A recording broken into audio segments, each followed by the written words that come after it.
All right, so what would you do, really do, if you had pain so bad that it kept you from sleeping for days? That's everyday life for a veteran in Kenmore. Yeah, unable to get pain relief at the Buffalo VA Medical Center, he turned to medical marijuana. But the vet says the VA responded by limiting access to his benefits. So investigative reporter Steve Brown has this story tonight in this Two on Your Side original report. I haven't slept in 2 days. Not sleeping has become a way of life for 37-year-old Jordan Morrison, partly because this is what it's like when Morrison tries to go to bed. Getting up the stairs, down the hall to his room, and eventually into bed is an exercise in agony. When I lay down, the pain gets exponentially worse. So as soon as I lay down, my legs are just, it's like napalm's just going off inside of them. Morrison is a Marine Corps vet. He injured his neck and upper back in a training exercise. He left the service with bulging discs and almost constant pain that travels up and down his body. The leg pain and the head are related because as soon as I start feeling pain in my legs, my head starts cranking away and vice versa. Since leaving the Marines in 2004, Morrison has primarily been treated at the Buffalo VA Medical Center. To help him cope with the pain, doctors have prescribed pills. As you can see, lots of them. Morrison showed us just some of his medications. This pile is just a fraction of his prescriptions during the 14 years he's been treated at the VA Medical Center. Less than 1%, honestly.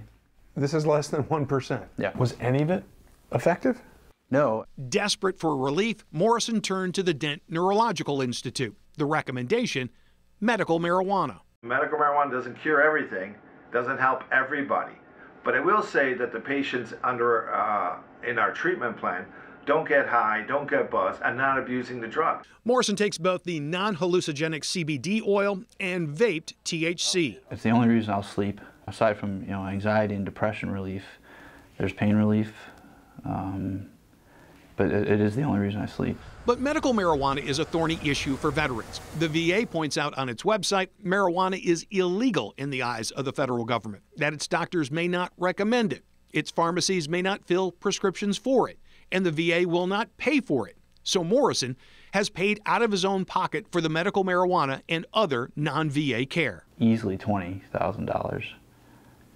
Easily. I had to refinance my home as of last week to pay off all the credit card bills for all the outside care. But while the VA website clearly says vets will not be denied benefits because of marijuana use and will record marijuana use in VA medical records, Dent reports the VA frequently does not extend the routine courtesy of sharing with them a vet's medical records. It's very difficult to get records from their system, and it usually results in the patient having to hand deliver them. Worse, since going on medical marijuana, Morrison says he's had reduced access to VA care. The pain clinic especially, and that's where the pain clinic there is designed to get you off of pain medications, but they won't let you in there if you tested positive for marijuana.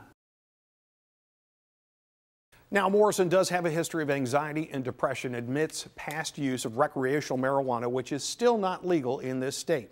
Between the pills, the home video, and Morrison's story, we had lots of questions for the VA Medical Center. And we had a signed release from Morrison so we could ask very specific medical questions.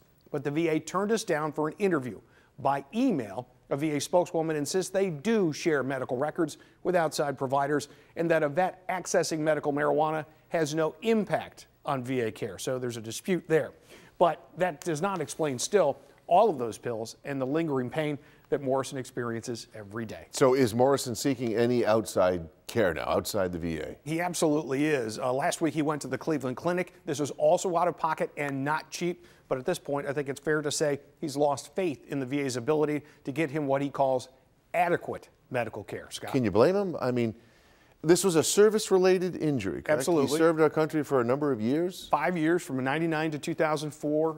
A training exercise, injured a couple of discs, and it's been it appears to be a degenerative kind of condition that has gotten worse. The pain has gotten worse, and the impact on his life has gotten worse. It's these stories that get our viewers so angry that somebody who spent that kind of time helping to serve and protect us is in this type of situation. And we would have loved an opportunity to ask the VA about his medical care. We had a HIPAA release so we could do exactly that, and they won't come to the table and talk with us as he did. That is just horrible that the VA, our VA in town, won't speak to you about this. It's something that we're going to keep pressing them on, but this is something of a pattern of behavior with this facility. All right, let's see if we get some results, Steve. Thank you. Appreciate it.